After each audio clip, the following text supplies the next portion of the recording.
Hello everyone, सबको अस्सलाम वालेकुम. Thank you for inviting me. In fact, thank you Sania for persuading me for a really long time. क्योंकि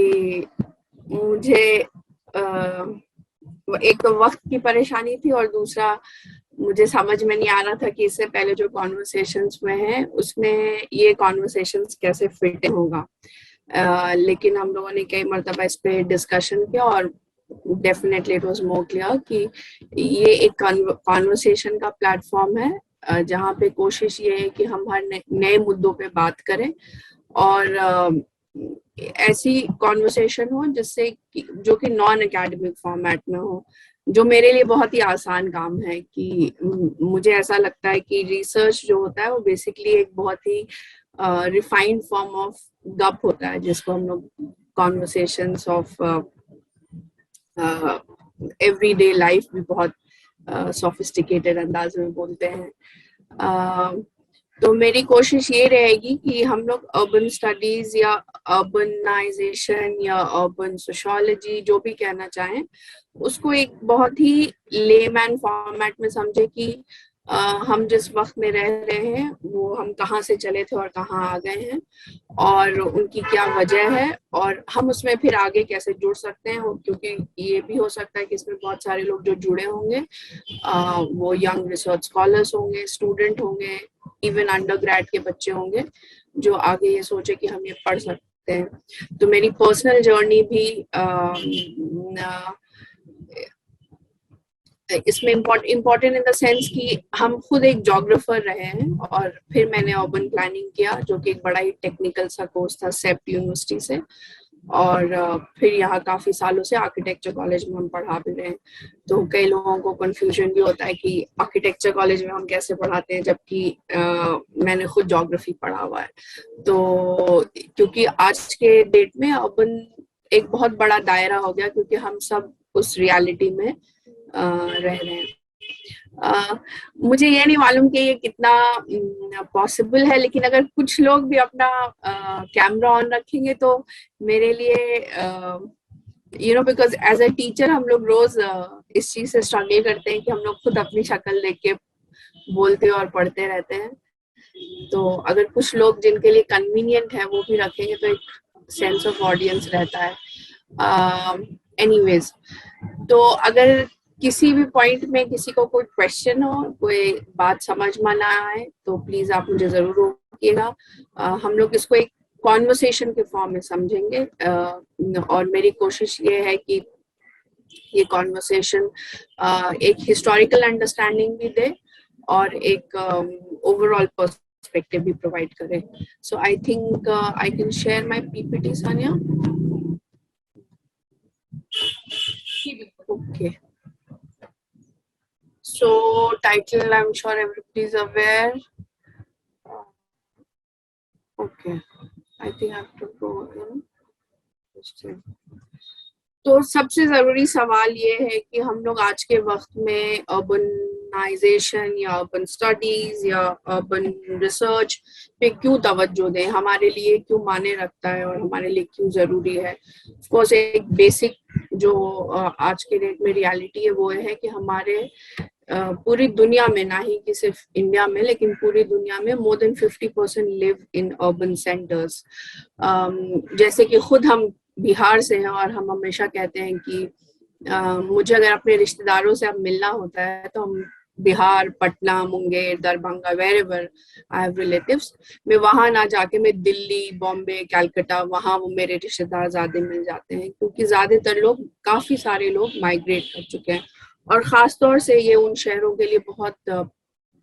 सच है जो कि लीस्ट अर्बनाइज्ड स्टेट्स हैं, जैसे यूपी, बिहार, उड़ीसा, वेस्ट बंगाल, कंसिडरेबली असम, जहाँ के बच्चे पढ़ने के लिए भी बाहर माइग्रेट करते हैं, जहाँ के लोग आपको जरा सा भी होता है तो यूपी बिहार में ये एक लिव्ड रियलिटी है कि आपको डॉक्टर सीधे बोलता आप दिल्ली चले जाइए, कलकत्ता चले जाइए, या किसी भी बड़े शहर में जो भी नियरेस्ट अर्बन सेंटर है, आप वहां चले जाइए। और of course the most important, employment की खोज में ज्यादातर लोग आज के डेट में अर्बन सेंटर्स। तो ये 2-3 बड़ी इंपॉर्टेंट चीजें हैं जिसकी वजह से आप जहां पे भी होंगे, अगर आप पटना को as a big urban centre Bihar के लिए देखेंगे तो आप देखेंगे कि पटना में पूरी पूरी एक मोहल्ला या सड़क है जहाँ पे सिर्फ कोचिंग इंस्टीट्यूट्स होते हैं, जहाँ पे बिहार के दूसरे शहरों से बच्चे आते हैं। जैसे कोटा है, वो एक एजुकेशनल सेंटर की तरह डेवलप हो गया, जहाँ पे सिर्फ कोचिंग ही होता है। एक सिटी जो सिर्फ अपने कोचिंग के लिए फेमस हो गया, रादर देन कोई इंस्टीट्यूशन। या ये एम्प्लॉयमेंट, रोजगार के तौर पे ऑफ कोर्स आप आज की डेट में कहीं पे भी चले जाएंगे, हर दूसरे शहर के लोग ज्यादा वहां पे होते हैं। तो ये एक सच्चाई है। ये इस सच्चाई को भी डेफिनेटली रिफ्लेक्ट करता है कि बाकी जो अर्बन सेंटर्स हैं, जो आपके आसपास के अर्बन सेंटर हैं, वो अंडर डेवलप्ड हैं, अंडर प्रोवाइडेड हैं, वहाँ पे ये बेसिक फैसिलिटीज नहीं प्रोवाइडेड होती। तो ये दोनों ही तरह के सच्चाई को रिप्रेजेंट करता है, जिसको कि हम लोग टिपिकल अर्बन स्टडीज में एक अर्बन हायरार्किकल स्टडी फॉर्मेट में भी देखते हैं कि बड़े सेंटर्स कौन है, छोटे सेंटर्स कौन है। अर्बन सेंटर्स को ऑफ कोर्स हम लोग एक इकोनॉमिक, पॉलिटिकल, कल्चरल या टेक्नोलॉजिकल सेंटर्स की तरह भी आइडेंटिफाई करते हैं। जैसे कि हम लोग कहते हैं Bombay is the economic capital of India, या हम लोग कहते हैं कि Delhi is the political capital of India, just because it happens to be the capital of the country also. Cultural centre हम लोग बनारस, लखनऊ, उसको भी हिस्टोरिकल फॉर्म में भी आइडेंटिफाई करते हैं। रोम है, ना ही सिर्फ इंडिया लेकिन दूसरे कंट्रीज में भी आप देखेंगे तो रोम को एक कल्चरल सेंटर की तरह देखते हैं। टेक्नोलॉजिकल सेंटर या सिटीज में आप हैदराबाद है, या पुणे है, या पुणे के आसपास जो हिंजवाड़ी का एरिया है, या बैंगलोर है जिसमें व्हाइटफील्ड, जो पूरा बैंगलोर का एक एरिया डेवलप हुआ है। ये सारे आईटी ड्रिवन सेंटर्स रहे हैं, जो कि अब काफी प्रोमिनेंस में आ गया है।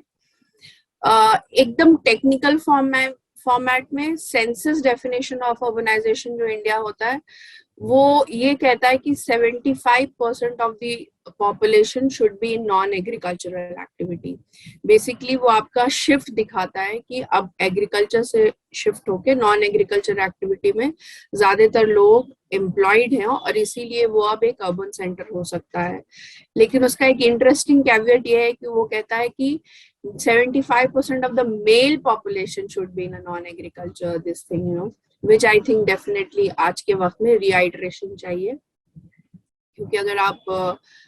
जैसे कि अभी बारिश का मौसम और हर जगह धान लग रहा है, और अगर आप सफर करेंगे तो आप देखेंगे ज्यादातर औरतें ही हैं जो एग्रीकल्चर फार्मिंग कर रही हैं, बनस्पत इसके कि मर्द जो है वो फार्मिंग कर रहे हैं, क्योंकि मर्द माइग्रेट भी कर चुके हैं।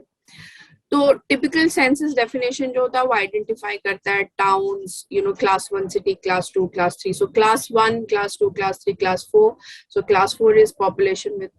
5,000 एंड अबव।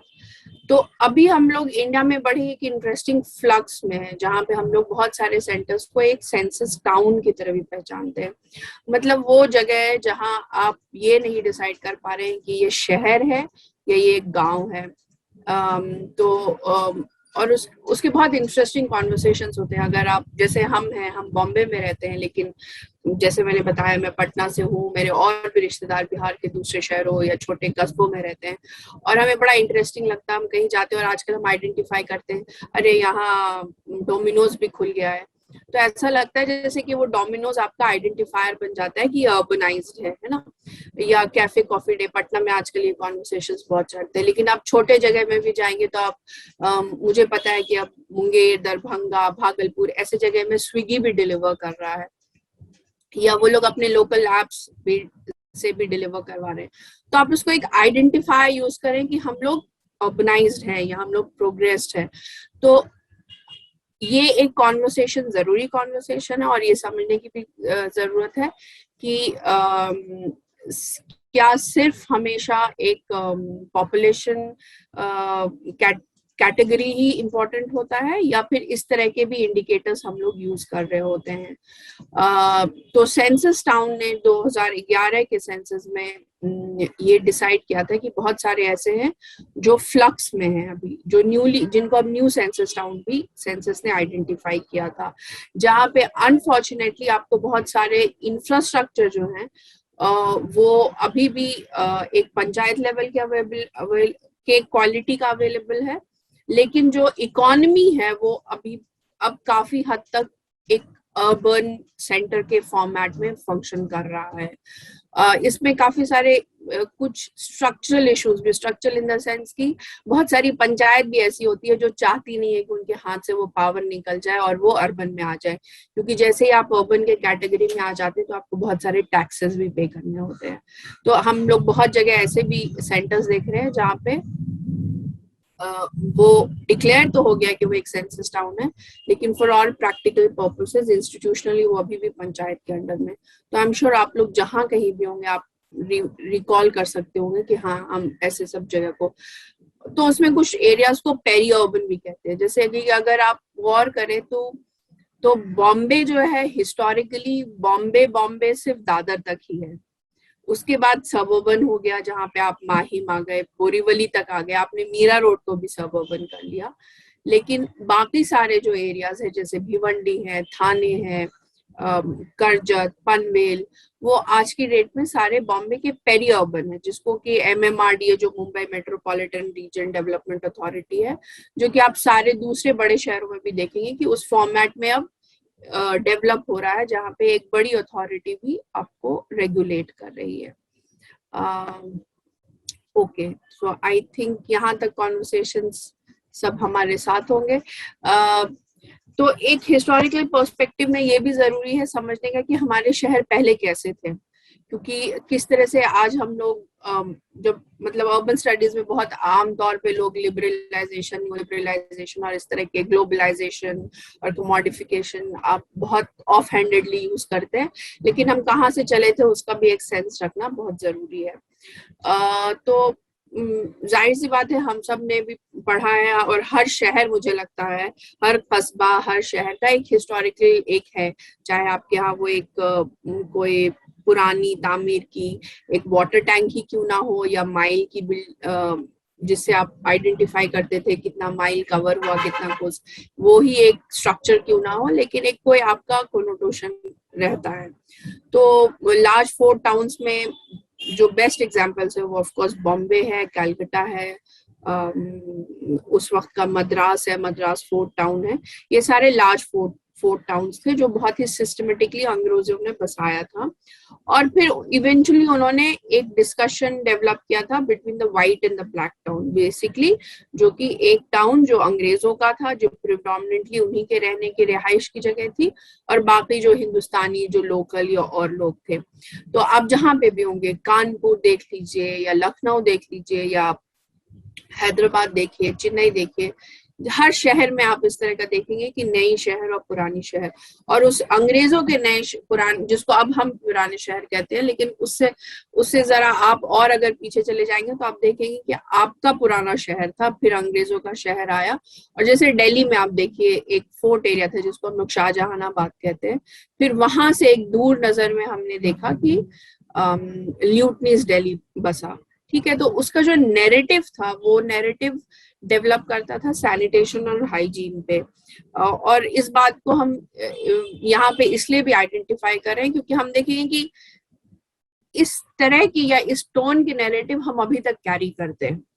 जरूरी नहीं है कि हम उतने ही पैट्रोनाइजिंग एटीट्यूड से करते हैं, लेकिन किसी फॉर्म में जरूर करते हैं। तो जो सैनिटेशन और हाइजीन का कॉन्सेप्ट था, अगर आप कोई भी पुरानी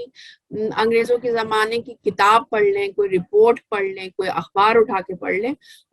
हमेशा मुस्तकिल यही लिखा जाता था कि जो अंदरूनी शहर है या जो पुराना शहर है वो बड़ा कंजेस्टेड है, बड़ा गंदा है, बहुत फिल्दी है, बहुत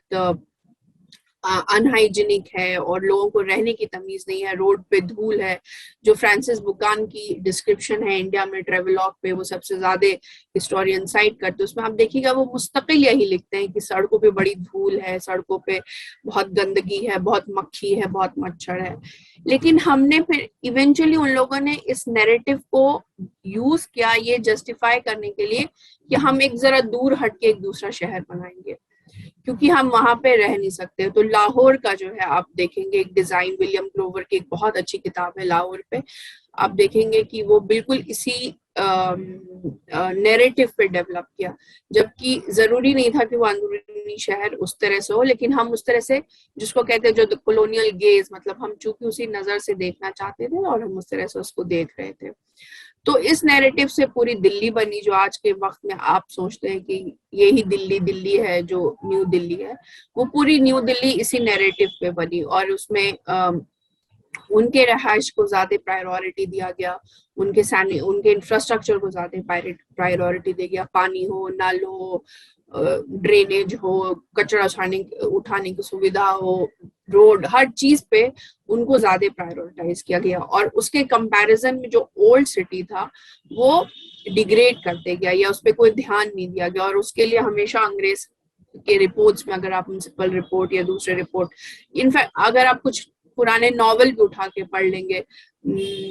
इसमें एक बहुत अच्छी नॉवल है प्रेमचंद की सेवा सदन, वो आप पढ़िए, वो बड़ा ही इंटरेस्टिंग स्टोरी इसी पे बेस्ड है। या लखनऊ पे भी बहुत सारे कहानी इस पे लिखे हुए हैं। तो उसमें यही होता था कि वो कहते थे कि अच्छा, जो अंदरूनी शहर के लोग हैं वो पैसे नहीं देते हैं, वो टैक्स पे नहीं करते, उनको रहने की तमीज नहीं है, हर चीज, मतलब हर चीज नैरेटिव होता था, और जिसकी वजह से एक नया शहर बनता था।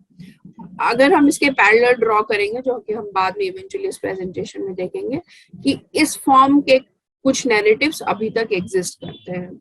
ठीक है, so this is how the colonial city look like, या जो अर्बन सेंटर्स थे हमारे, not only in India but I would say the undivided India, जो इस तरह से दिखता था। Urban centres in urban independent India के बाद किस फॉर्मेट में आ गया? हमारे पास of course urban local bodies थे। अर्बन लोकल बॉडीज तो 1864 से हिंदुस्तान में आ गया था, क्योंकि जो मेयो कमीशन था उसने यही कहा था कि लोगों को वोट देना आना चाहिए और वोट ही से वो अपनी जिम्मेदारी समझते हैं, you know, something to that effect, that is what they had told. लेकिन जिस फॉर्मेट में 74th अमेंडमेंट एक्ट के फॉर्मेट में आज की डेट में है, उस वक्त उस तरह से नहीं था। तो अर्बन लोकल बॉडीज में अगर आप देखेंगे हिस्टोरिकली, नेहरू जी खुद, जवाहरलाल नेहरू इलाहाबाद के मेयर रह चुके हैं, लाल बहादुर शास्त्री पटना के मेयर रह चुके थे, सॉरी राजेंद्र प्रसाद पटना के मेयर रह चुके थे, और भी बहुत सारे, सरदार वल्लभ भाई पटेल वो खुद अहमदाबाद के मेयर रह चुके थे। तो ऐसे बहुत सारे पुराने फ्रीडम फाइटर्स और लोग थे जो अर्बन लोकल बॉडीज से ही उन्होंने अपना एक पॉलिटिकल करियर शुरू किया था, उन्होंने एक ट्रेनिंग ली थी उसकी। और लेकिन इंडिपेंडेंट इंडिया में इवेंचुअली अगर हम लोग हिस्टोरिकली देखेंगे तो अर्बन लोकल बॉडीज बहुत टूथलेस हो गई थी, और by 75-76 across India urban local bodies जो थी वो सुपरसीडेड थी, मतलब इमरजेंसी के दौरान और ऑलमोस्ट पूरा 70s और 80s सुपरसीडेड का मतलब ये है कि वो इलेक्टेड बॉडी के फॉर्म में नहीं आ रही थी, सिर्फ नॉमिनेटेड मेयर्स और कुछ मेंबर्स आते थे, और फॉर ऑल प्रैक्टिकल पर्पसेस वो ना तो फंक्शन करती थी, और फंक्शन करती थी तो बहुत ही लिमिटेड फॉर्म में फंक्शन करती थी। और ज्यादातर अगर आप इंडिया में उठा के देखेंगे तो ये ज्यादातर सिर्फ जो 4-5 बड़े शहरों में थी वही हो रही थी, और दूसरी जगह में इनकी हालत बहुत खराब थी। इसीलिए अगर आप जिस भी शहर के हो और आप सोचते हो कि आपके बचपन में वो शहर इतना ज्यादा गलीज क्यों लगता था, ये इतना ज्यादा कंजेस्टेड क्यों लगता था, उसकी वजह खास तौर से यही थी कि urban local bodies almost non existent थी। लेकिन हमारे पास एक दूसरी फॉर्मेट की पैरास्टैटल बॉडीज थी जो कि नॉन इलेक्टेड बॉडीज होती हैं, वो थी इम्प्रूवमेंट ट्रस्ट और हाउसिंग बोर्ड्स। मैं क्यों हाईलाइट करना चाह रही हूँ ये इम्प्रूवमेंट ट्रस्ट और हाउसिंग बोर्ड को? वो इसलिए कि इन्होंने जिस फॉर्मेट में आज की डेट में हम अपने शहरों को देख रहे हैं या जिस हालात से हम गुजर रहे हैं उसमें उनका बड़ा रोल रहा है। तो इम्प्रूवमेंट ट्रस्ट तो था बेसिकली कॉलोनियल कॉन्सेप्ट, जहाँ पे हम लोग कहते थे जो इम्प्रूवमेंट ट्रस्ट बनाई था, जैसे दिल्ली इम्प्रूवमेंट ट्रस्ट बना ही था क्योंकि उनको लिटरेस दिल्ली बनानी थी, तो उन्होंने एक इम्प्रूवमेंट ट्रस्ट बनाया जिसमें हिंदुस्तान के सिर्फ जो बहुत अमीर लोग थे, जिनके बहुत ज्यादा स्टेक्स होते थे, सिर्फ वही लोग इसके मेंबर होते थे। लेकिन इम्प्रूवमेंट ट्रस्ट जो है नई कॉलोनीज बनाने में उनका बड़ा इंपॉर्टेंट रोल रहा है, और यही रोल रहा है हाउसिंग बोर्ड का 75-76 के बाद अक्रॉस इंडिया। हाउसिंग बोर्ड जो है वो क्लास डिवीजन ऑफ हाउसिंग करती थी। तो अगर आप अपने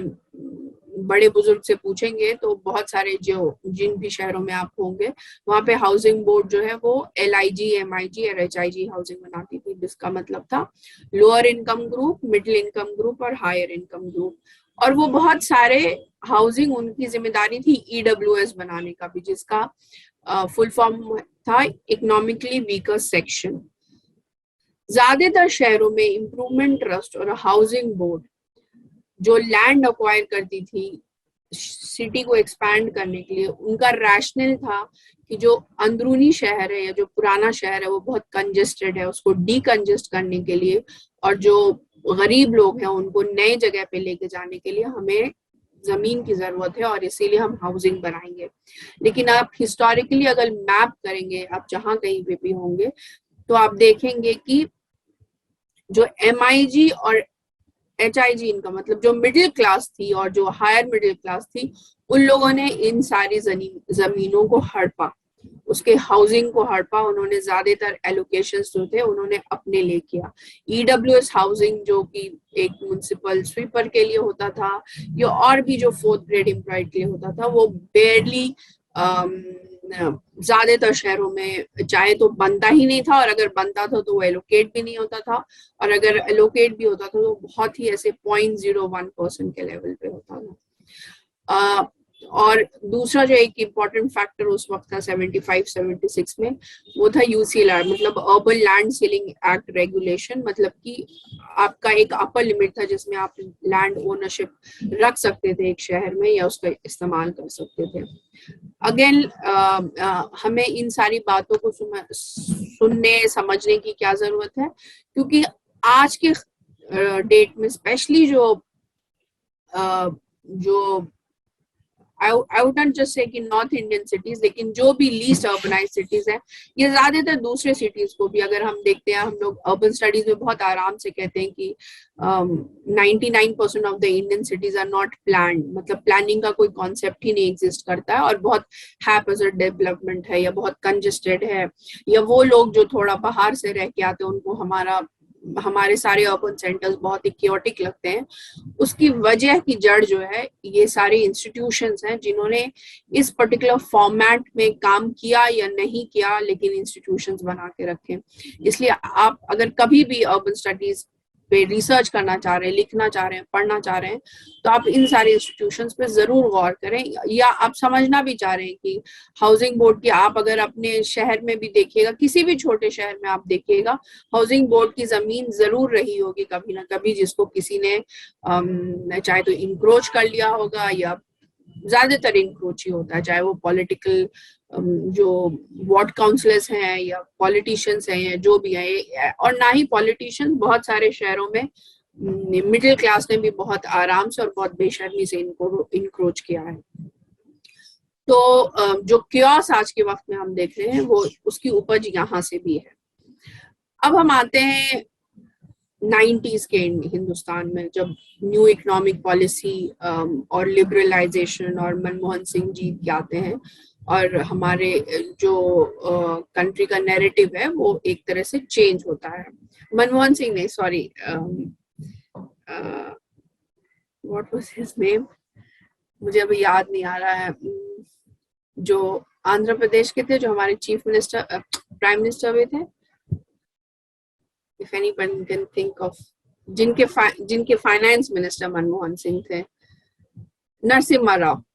राइट। सो 90s का जमाना आता है और हम लोग देखते हैं कि हमारा एक मेजर शिफ्ट हुआ है जिसमें कि privatisation and liberalisation and flexibilisation of labour market, ये सारी चीजें फ्लोट होती हैं। तो ये सारी चीजें क्या हैं, इसको हम लोगों को समझने की बहुत ज्यादा जरूरत है कि जो न्यू इकोनॉमिक पॉलिसीज है वो किन चीजों पे उन्होंने जोर दिया और उसकी वजह से फिर आज हम इधर 20-25 साल में कहाँ पहुंच गए हैं। तो प्राइवेटाइजेशन ऑफ कोर्स हम सब आज की डेट में उसका खामियाजा देख रहे हैं कि हमारा हेल्थ सेक्टर प्राइवेटाइज्ड है, हमारा एजुकेशन प्राइवेटाइज्ड है, काफी हद तक हमारा ट्रेवल ट्रांसपोर्ट प्राइवेटाइज्ड है। बहुत कम शहर है जहाँ पे एक ढंग की पब्लिक ट्रांसपोर्ट भी चलती है। तो ज्यादातर जो आपकी फैसिलिटीज है वो प्राइवेटाइज्ड हो गई। आपका इलेक्ट्रिसिटी आज की डेट में प्राइवेटाइज्ड हो गया है, जहाँ हर जगह रिलायंस है या अदानी है। आपका टेलीकम्युनिकेशन प्राइवेटाइजेशन हो गया है। तो और जो लॉजिक होता है प्राइवेटाइजेशन का वो यही होता है, जो स्टेट आपको लॉजिक देती है वो यही बताती है कि पब्लिक सेक्टर मेंटेन नहीं कर पाता है, पब्लिक सेक्टर बहुत लेजी है, काहिल है, अनएथिकल है, तो हम लोग इसको प्राइवेटाइज करेंगे तो ये बहुत अच्छे से चलेगा। तो न्यू इकोनॉमिक पॉलिसी में प्राइवेटाइजेशन पे बहुत जोर था, मतलब हर चीज में प्राइवेट सेक्टर का को आने की अनुमति मिल गई थी, हर चीज में वो इन्वेस्ट कर सकते थे। और आज के डेट में इवन डिफेंस तक भी है जो कि प्राइवेटाइज्ड हो गया है। लिबरलाइजेशन का यही मोटो है, ग्लोबलाइजेशन, लिबरलाइजेशन, कि आप मार्केट खोलिए, लोगों को आने दीजिए, लोगों को कम्पिटिटिव होने दीजिए। ये मार्केट कितना इक्वल प्लेयर रहा है या कम्पिटिटिव रहा है, ये एक बहुत ही अलग कॉन्वर्सेशन है, लेकिन एक ऐसा कॉन्वर्सेशन है जिसपे अगर आपको जरा भी इंटरेस्ट हो तो आपको जरूर गौर करना चाहिए कि जो लिबरल मार्केट है वो क्या एक लेवल प्लेइंग फील्ड देता है या वो फिर सिर्फ एक उसका ढकोसला करता है। और बेसिकली मोनोपोली ही है आज की डेट में। कुछ कंपनीज हैं, जैसे हम कहते हैं कि मीडिया एक लिबरलाइज या ओपन प्लेटफॉर्म है, लेकिन आप देखेंगे कि जो 70-80% न्यूज चैनल्स हैं वो कुछ ही पर्टिकुलर हाउस इंडस्ट्रियल बॉडी से ओन्ड है। फ्लेक्सिबलाइजेशन ऑफ लेबर मार्केट, ये एक बहुत जरूरी एस्पेक्ट है। फ्लेक्सिबलाइजेशन ऑफ लेबर मार्केट में यूं हुआ कि लेबर जो है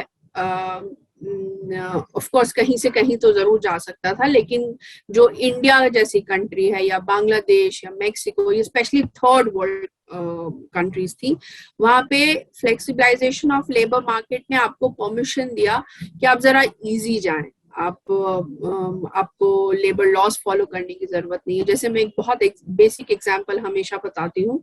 कि लेबर लॉ ये इंश्योर करता है कि जहां पे भी 5 से ज्यादा ऐसी औरतें एम्प्लॉयड हो जिनके छोटे बच्चे हो और जिनको एक क्रैश की जरूरत हो या एक पालने की जरूरत हो, तो उस जो भी, अगर वो एक कंस्ट्रक्शन साइट भी और वहां पे 4-5 ऐसी औरतें हैं तो उनको वो क्रैश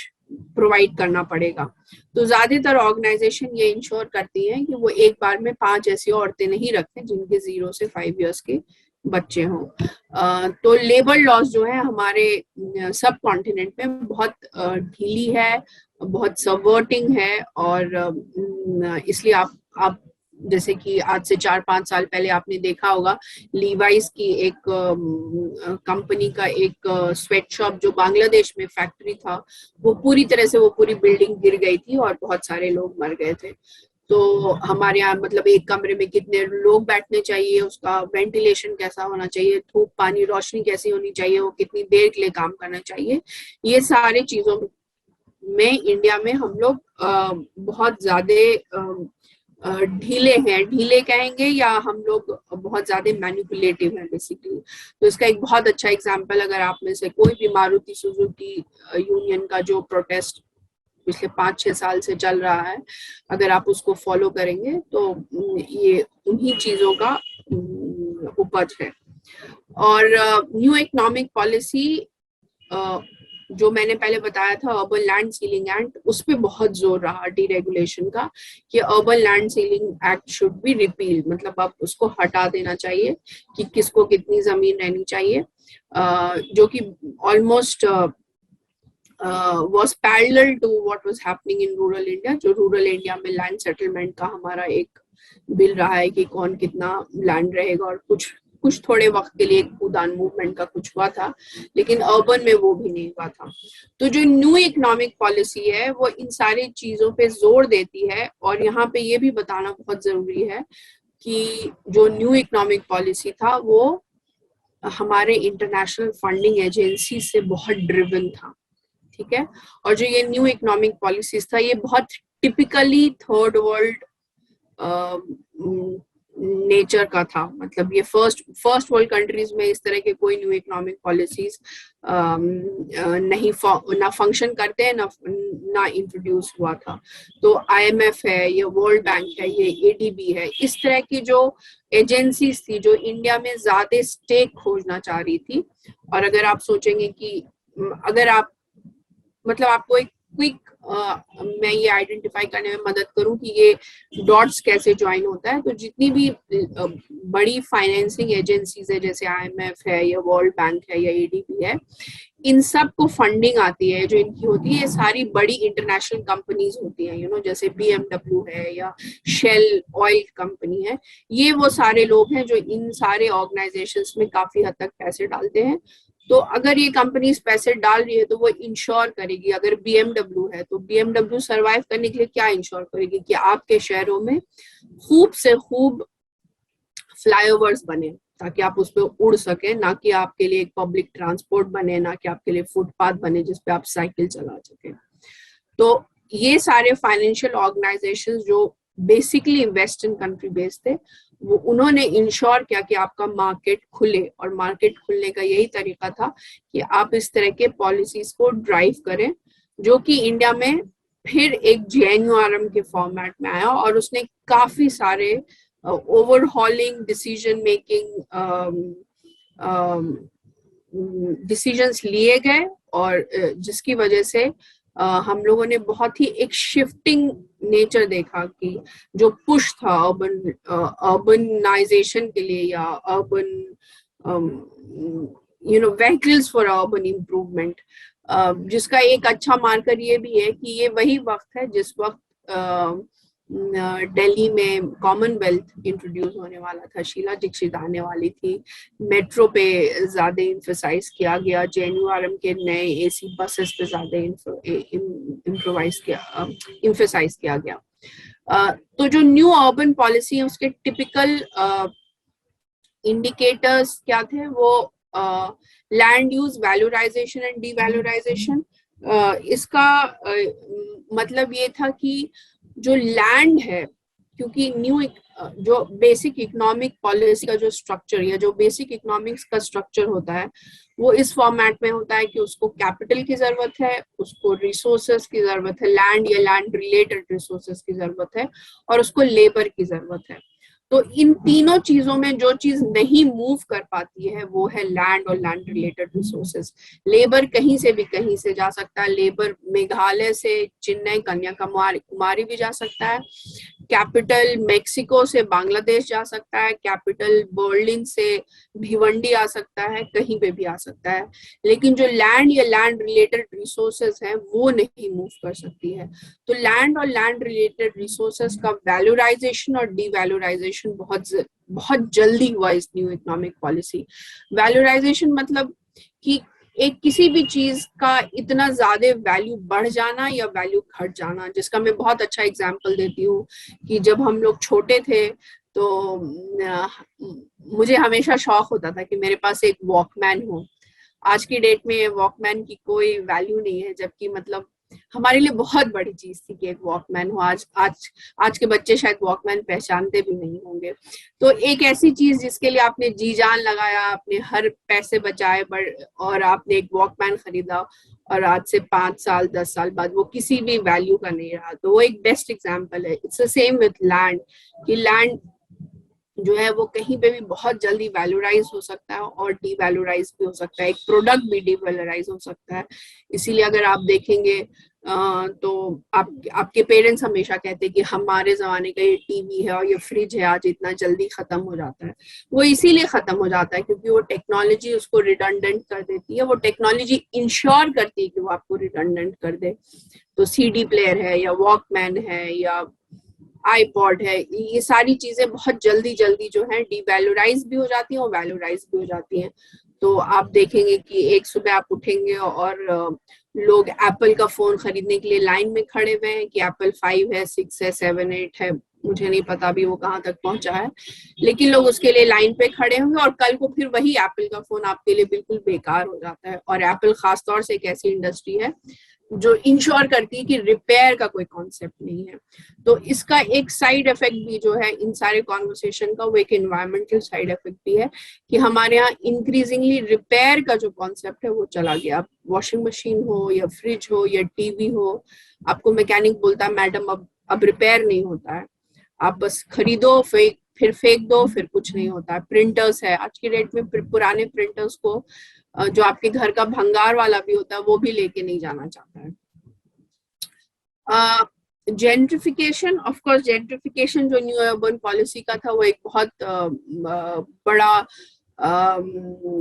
आउटकम रहा। जेंट्रिफिकेशन का एक बहुत सिंपल एग्जांपल है कि डेवलपमेंट ऑफ गेटेड कम्युनिटीज है ना, जहाँ पे गवर्नमेंट जो थी इससे पहले हमेशा एक तरह का मीडिएटर रहती थी, एक प्रोवाइडर रहती थी, क्योंकि हम लोग एक सोशलिस्ट या वेलफेयर स्टेट में रहते थे। लेकिन आज की डेट में आप देखेंगे कि गवर्नमेंट जो है वो ऑलमोस्ट एक मिडिलमैन की तरह हो गई है, या वो उसने अपने आप को कंप्लीटली विड्रॉ कर लिया है। ठीक है, और बहुत से बहुत गवर्नमेंट जो है वो फैसिलिटेटर बन गई है प्राइवेट एंटिटीज के लिए और लोगों के बीच में। तो हाउसिंग एक बहुत टिपिकल एग्जांपल है जहां पे गवर्नमेंट ने अपने आप को कंप्लीटली विड्रॉ कर लिया। जबकि आपने देखा कि जब इम्प्रूवमेंट ट्रस्ट या हाउसिंग बोर्ड हुआ करता था उस वक्त गवर्नमेंट जो थी उसका काम था सोशलिस्ट कि LIG हाउसिंग बना रही है, EWS हाउसिंग बना रही है, लेकिन इवेंचुअली गवर्नमेंट ने विड्रॉ कर लिया। गवर्नमेंट ने जमीन जो है UC जो अर्बन लैंड सीलिंग एक्ट के तहत में रिलीज किया, खासतौर से बड़े शहरों में जैसे कि बॉम्बे में जो इतने सारे मिल लैंड्स थे, उसमें फिर इवेंचुअली सारे मिल लैंड्स आपकी आज की डेट में अगर आप जरा सा भी वाकिफ होंगे बॉम्बे से तो आप देखेंगे फोनिक्स मॉल बन गया है या दूसरे मॉल्स हैं, या हौस खास दिल्ली में बहुत अच्छा एग्जांपल है जेंट्रिफिकेशन का, जो बेसिकली एक अर्बन विलेज की तरह आइडेंटिफाई होता था, लेकिन आज की डेट में वो एक इतना ज्यादा ही इलीट और एक तरह का लाइफस्टाइल या culture sharing kind of centre बन गया है। Withdrawal of state from social sector, outsourcing एक बहुत कॉमन नॉर्म हो चुका है, चाहे वो बिजली हो, पानी हो, इलेक्ट्रिसिटी हो, ट्रांसपोर्ट हो, हर चीज आउटसोर्स हो चुकी है। और इस आउटसोर्सिंग के प्रोसेस में जिसको कि बहुत सारे पैरास्टेटल बॉडीज बन गए हैं, जैसे कि MMRDA है या मेट्रो के लिए है या स्मार्ट सिटी के लिए है, तो हमारे अर्बन को रेगुलेट करने के लिए या हमारे अर्बन को के लिए जो अकाउंटेबल बॉडी है वो है हमारी म्युनिसिपैलिटी। मतलब हम लोग म्युनिसिपल इलेक्शंस में एक सिटीजन वोट देता है, तो अगर हमारा कुछ भी काम होता है तो हम लोगों को अपने जो वार्ड काउंसलर हैं उनसे सवाल या जवाब देना चाहिए, और अगर वो ये सवाल या जवाब नहीं दे सकते हैं तो उसी के हिसाब से उनको हम लोगों को अगले साल वोट देना चाहिए या नहीं देना चाहिए। लेकिन अनफॉर्चुनेटली जो है हमारे अर्बन काउंसलर्स हैं वो बिल्कुल टूथलेस हो चुके हैं, वो सिर्फ एक मेंटेनेंस बॉडी बन गया है। तो आज की डेट में म्युनिसिपैलिटी हर शहर में चाहे तो कचरा उठा रही है या नाली साफ कर रही है, इससे ज्यादा वो कुछ नहीं कर रही है। आपके मेट्रो के प्रोजेक्ट्स हो या आपके स्मार्ट सिटी का प्रोजेक्ट हो या आपके मास्टर प्लान का प्रोजेक्ट है या कोई भी प्रोजेक्ट हो, उसको अर्बन डेवलपमेंट अथॉरिटी करती है, कई जगह चीफ मिनिस्टर्स करते हैं, हमारे यूनियन मिनिस्टर्स करते। तो आप देखेंगे कि शहर के गली मोहल्ले में भी अगर आपका एक रोड बन जाता है या नाली साफ हो जाती है तो आज की डेट में यूनियन मिनिस्टर्स भी अपने फोटो लगा लेते हैं, क्योंकि अर्बन इतना ज्यादा एक परफॉर्मिंग, मतलब हर किसी को दिखाना है कि हम काम कर रहे हैं, वरना ये सारे काम जो है वो वार्ड काउंसलर्स के हैं। तो पैरास्टेटल बॉडीज का जो है कोई जवाबदेही नहीं हो गया। वो अगर डिसाइड कर रही है कि आज इस सड़क पे जैसे कि पटना शहर में ही बेली रोड पे पिछले 2-3 सालों में कुछ 500 से 600 पेड़ कटे और उसका कोई अकाउंटेबिलिटी नहीं है, और आप अर्बन लोकल बॉडी से भी नहीं पूछ सकते क्योंकि वो कहेंगे हमको इसके बारे में कोई अंदाजा तक नहीं था। ऐसे बहुत शहर है जहाँ पे अर्बन लोकल बॉडीज को सारे प्रोजेक्ट्स और प्रोग्राम बनाने के बाद बताया जाता है और वो कम्प्लीटली क्लूलेस होते हैं। तो ये एक तरह का फॉर्मेट डेवलप हुआ है जो कि, जबकि हमारे फेडरल गवर्नमेंट सिस्टम में ये इंश्योर किया गया था कि एक सेंटर में गवर्नमेंट है, एक स्टेट में गवर्नमेंट है और एक लोकल बॉडी गवर्नमेंट है। लेकिन आज की डेट में लोकल बॉडी गवर्नमेंट जो है वो कंप्लीटली टूथलेस हो गई है। ज्यादातर शहरों में आप देखेंगे वो चीफ मिनिस्टर्स जो होते हैं वो आपके शहर में क्या करने वाले उसके अनाउंसमेंट्स करते हैं, उसके बारे में बात करते हैं, उसके इनॉग्रेशन के लिए जाते हैं और उसके प्लान्स एंड प्रोग्राम्स बनाते हैं। मेयर जो है वो बहुत ही सिंबॉलिक एक एंटिटी हो गया जिनका कोई पावर नहीं रहा है और काउंसलर्स का भी कोई पावर नहीं रहा है। Again privatisation of basic services जो जिसका एक बड़ा अच्छा व्हाट आई वुड से एक शो ऑफ कैटेगरी हो गया वो है ई गवर्नेंस का, कि आपको बर्थ सर्टिफिकेट चाहिए या डेथ सर्टिफिकेट चाहिए या टैक्सेशन के लिए आप सारी चीजें ऑनलाइन कर सकते हैं। वो अलग बात है कि आप ज्यादातर शहरों के अगर आप ऑनलाइन भी जाएंगे तो वो नहीं काम कर रहा होगा या उसका सर्वर डाउन होगा, या ई गवर्नेंस से ये भी हुआ है कि आप का बहुत सारा चीज प्राइवेटाइज्ड हो गया है। ई गवर्नेंस से आपको इस तरफ भी पुश किया जाता है कि आप जो कॉमन प्रॉपर्टी रिसोर्सेज होते हैं, खास तौर से जो जमीन से रिलेटेड होते हैं, उसको आप आइडेंटिफाई करें कि ये किसका है। मतलब एक मोहल्ले में हो सकता है कि एक पोखर होगा और उसको सब लोग यूज करते होंगे, लेकिन ई गवर्नेंस ने ये भी पुश किया है जो कि लैंड यूज के बारे में जो हम बता रहे थे, लैंड एक बहुत इंपॉर्टेंट प्रॉपर्टी हो गई है कि हर कोई अब जानना चाहता है कि ये जमीन किसकी है, इसका वैल्यू किसका है। ओनरशिप आइडेंटिफाई करने पे बहुत जोर दिया जा रहा है, जिसकी वजह से आप देखेंगे even during Covid rural areas में ये बहुत उभर के आया। हम लोग एक स्टडी कर रहे थे कि चूंकि हर कोई घर पे था तो हर कोई ये आइडेंटिफाई करना चाह रहा था कि ये जमीन किसकी है, इसका ओनरशिप किसके पास है, क्योंकि वो आज की डेट में सबसे इम्पोर्टेंट हो गया है। तो ई गवर्नेंस में डिजिटाइजेशन पे बहुत जोर है। डिजिटाइजेशन का मतलब ये है कि आप हर एक पीस ऑफ लैंड को आइडेंटिफाई करें, उसको आप किसी एक कागज के टुकड़े के साथ जोड़ सके कि ये किसका है, इसमें किसका नाम लिखना चाहिए, इसमें किसका नंबर लिखना चाहिए। तो जो कॉमन प्रॉपर्टी रिसोर्सेज का जो एक कॉन्सेप्ट होता था वो काफी हद तक विड्रॉ हो गया है, और इसकी वजह से हम लोग देखेंगे कि हमारे बड़े शहरों में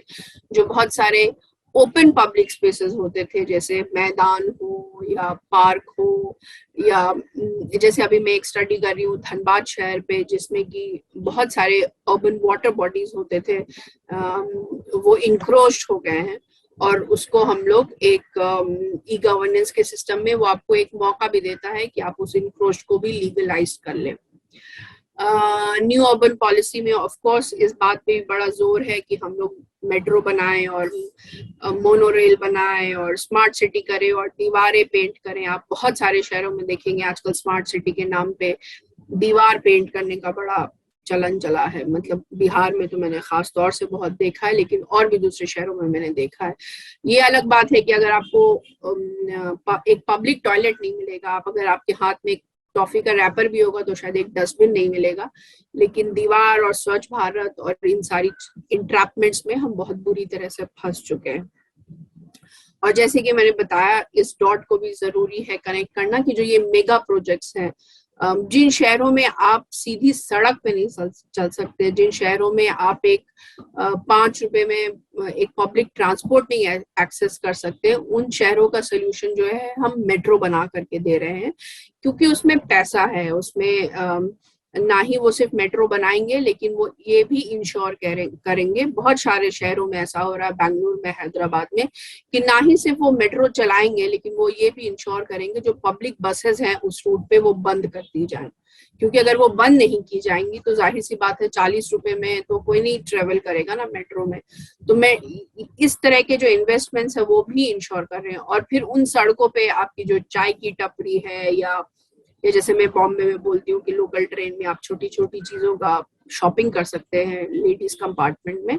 उस तरह का रियल स्टेट भी खत्म किया जाएगा। मतलब आपकी चाय की ट्रपिनी नहीं होगी, आपके पास कैफे कॉफी डे होगा या जो भी होगा, जहां आप मजबूरन 50 रुपए की 60 रुपए की चाय खरीदेंगे या 120 रुपए की कॉफी खरीदेंगे। तो इस तरह के जो प्रोजेक्ट्स हैं वो सिर्फ ट्रांसपोर्ट भी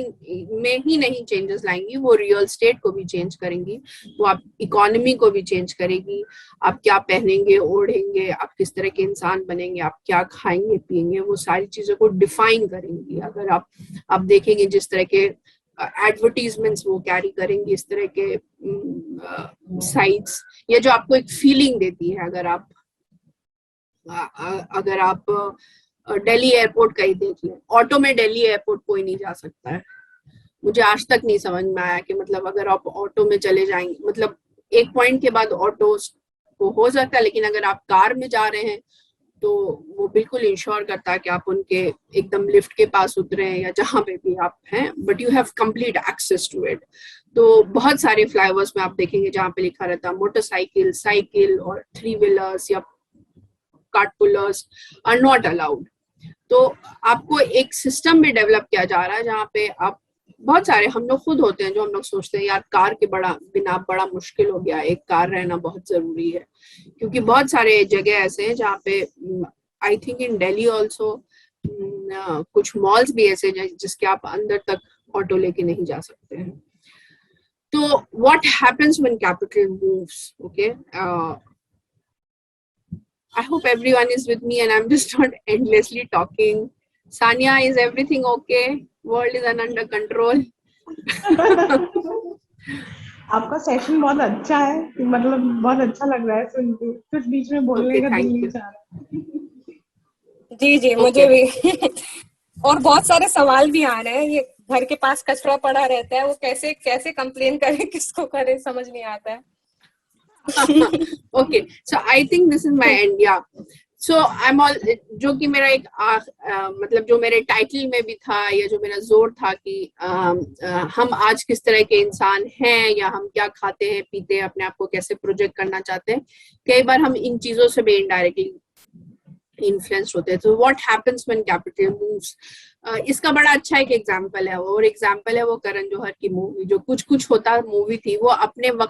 उसने अपने वक्त में एक चेंजिंग जो न्यू लिबरलाइजेशन का 91 का पोस्ट वर्ल्ड था जो इंडिया था, उसको भी रिफ्लेक्ट किया था। तो अगर आप उस मूवी का रिव्यू भी पढ़ते तो हालांकि मुझे लगता है बहुत सारे लोग कुछ कुछ होता भी अब बहुत पुरानी मूवी हो गई, बट यू नो हमारे वक्त का वो कॉलेज का मूवी था,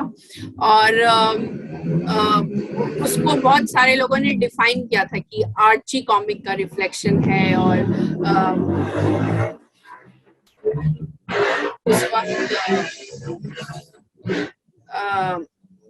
उस वक्त स्टार वर्ल्ड में बहुत सारे इस तरह के सीरियल्स भी आते थे जिसमें कॉलेजेस ऐसे दिखाए जाते थे। मतलब कुछ कुछ होता में जिस तरह का कॉलेज था इंडिया में उस वक्त तक, तो ऐसा कोई भी कॉलेज नहीं होता था।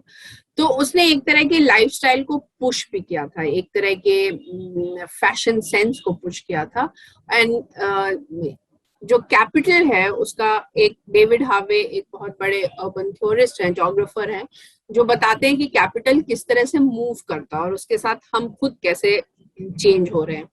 तो कैपिटल है, जाहिर सी बात है आपके पास थोड़ा सा पैसा है तो आप उसको एक प्राइमरी सेक्टर में इन्वेस्ट करते हैं, जो कि कुछ भी आप मैन्युफैक्चर कर रहे हैं, जिसका बेस्ट एग्जांपल है रिलायंस एक जमाने में बहुत, जब धीरूभाई थे तो बहुत छोटी सी कंपनी थी, गुजरात से थे, बहुत सिंपल थे एंड ऑल दैट। उसके बाद उनके पास वो बहुत सारा कैपिटल हो गया, तो फिर उन्होंने कहा क्या क्या उसको सेकेंडरी सेक्टर में इन्वेस्ट किया। सेकेंडरी सेक्टर में आप ज्यादातर जो होता है इन्वेस्टमेंट वो होता है इंफ्रास्ट्रक्चर रिलेटेड, कि आप रोड बना रहे हैं, आप घर बना रहे हैं, आप फ्लाईओवर्स बना रहे हैं और मॉल्स बना रहे हैं, तो ये सेकेंडरी इन्वेस्टमेंट है। और उसके बाद जो आपके पास बहुत ज्यादा पैसा हो जाता है, फिर आप सोचते हैं मैं इतने सारे पैसे को क्या करूं, तो आप टर्शरी सेक्टर में इन्फ्लुएंस करते हैं, जो है न्यूज चैनल है या फिल्म फेस्टिवल है या आर्ट फेस्टिवल है या लिटरेचर, आप जिस तरह के इंडोर्स कर रहे होते हैं आप उस तरह के कॉन्वर्सेशंस में इन्वेस्ट करते हैं। तो बेसिकली कैपिटल, जो कि पुलानी का भी एक बड़ा सिंपल सा थ्योरी है, कि पहले जो समाज था वो उसने घेर रखा था चारों तरफ से हमारी इकोनॉमी को, मतलब हमारी इकोनॉमिक ट्रांजैक्शंस जो थे वो बीच में थी, उसको समाज हर तरफ से घेरे हुआ था। तो बार्टर सिस्टम उसका एक बड़ा बेसिक एग्जाम्पल है, लेकिन और भी फॉर्मेट में समाज रेगुलेट करता था। आज की डेट में जो है आपका इकोनॉमिक सिस्टम है वो समाज को रेगुलेट कर रहा है, उसको घेरे हुए है। तो आप क्या खा रहे हैं, आप क्या पी रहे हैं, जैसे कि मैं अपने क्लास में भी बहुत बार एग्जाम्पल देती हूँ कि अभी मतलब एडवर्टीजमेंट एक बहुत अच्छा उसका एग्जाम्पल है ना, कि एक अच्छे पिता कैसे होते हैं, उनके पास एक बड़ी कार होती है, एक अच्छी माँ कैसी होती है जो वॉशिंग मशीन में कपड़े भी डाल दे रही है और मीटिंग भी कर ले रही है और एक अच्छी बहू भी बन रही है। तो एक तरह की आइडिया को पुश कर रही होती है, तो और एक तरह के मार्केट को भी पुश कर रही होती कि भाई अगर आप कूल हैं तो आप लीवाइज ही पहन रहे हैं, या आप कोई भी brand whatever you know we are full of it, makeup है या सैंडल है या कपड़े हैं या लत्ते हैं या कार है, जो भी है।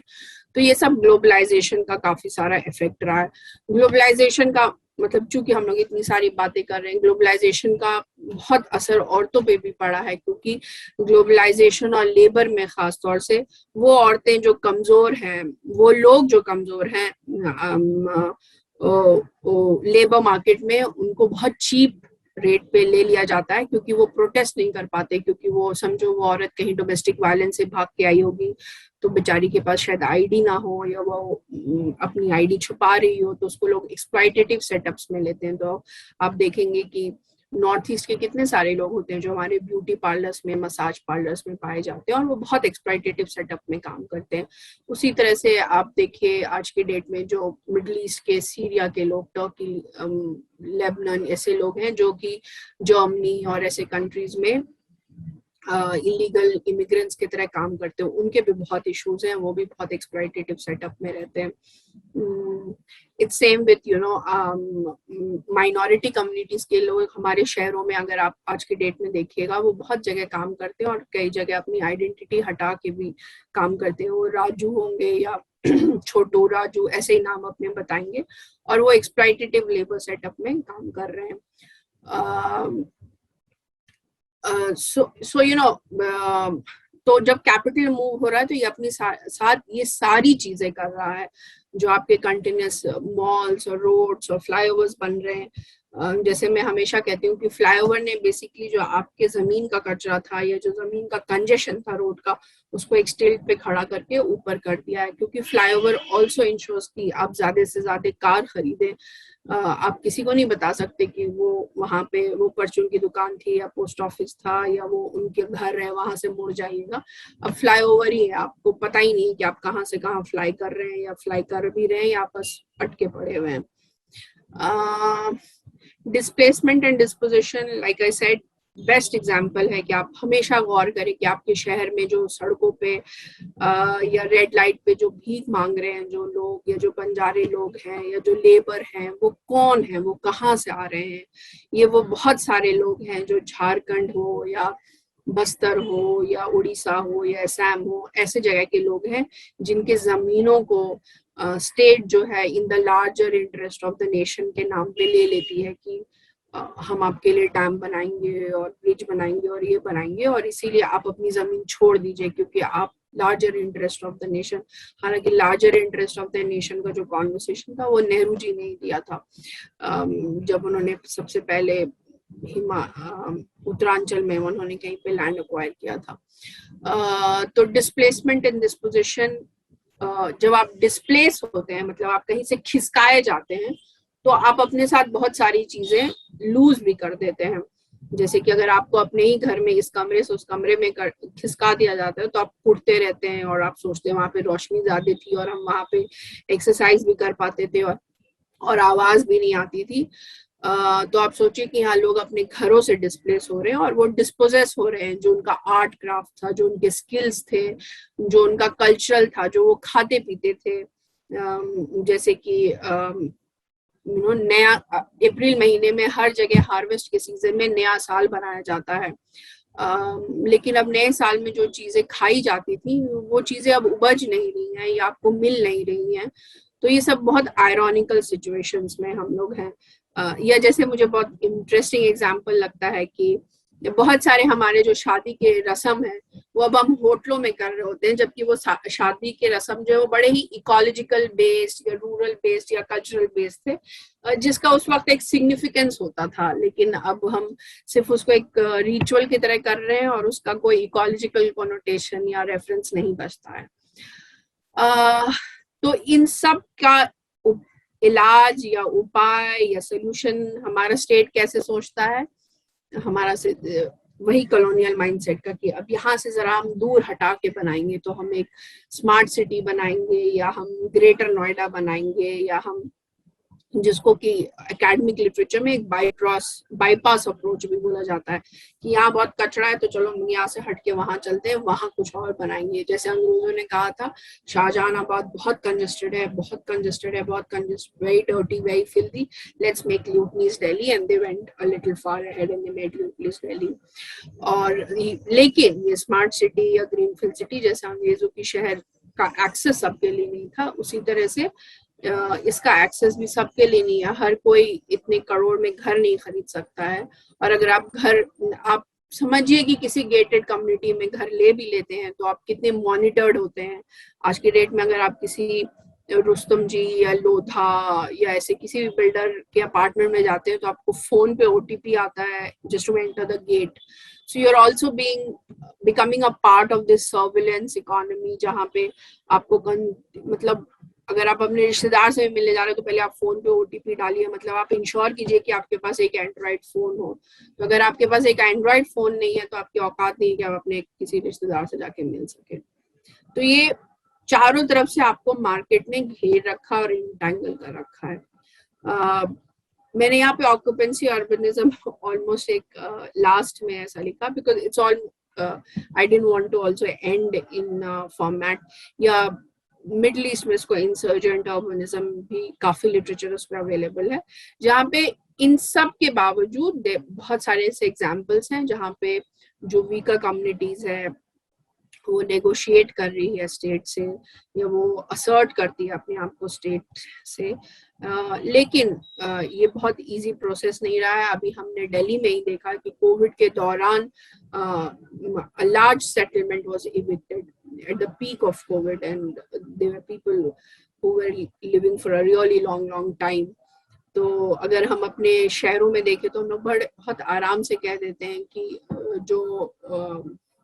हमारे शहर है इंडिया में वो 90% अनप्लान्ड है और इलीगल तो नहीं, इनफॉर्मल है। लेकिन आप देखेंगे कि जो मिडिल क्लास है वो अपने इनफॉर्मल सेटलमेंट्स को फाइन पे करके, टैक्स पे करके लीगल कर लेता है। लेकिन जो अर्बन पुअर है, जो वीकर कम्युनिटीज हैं, उनके लिए ऐसा प्रोविजन अभी तक नहीं है और उनके लिए उसको बहुत नेगोशिएट करना पड़ता है। तो ये एक लार्जर पर्सपेक्टिव था। मुझे नहीं पता कि सानिया ने किस तरह से सोचा था और मुझे ये नहीं पता कि मैंने उसको कुछ if I could do justice to it.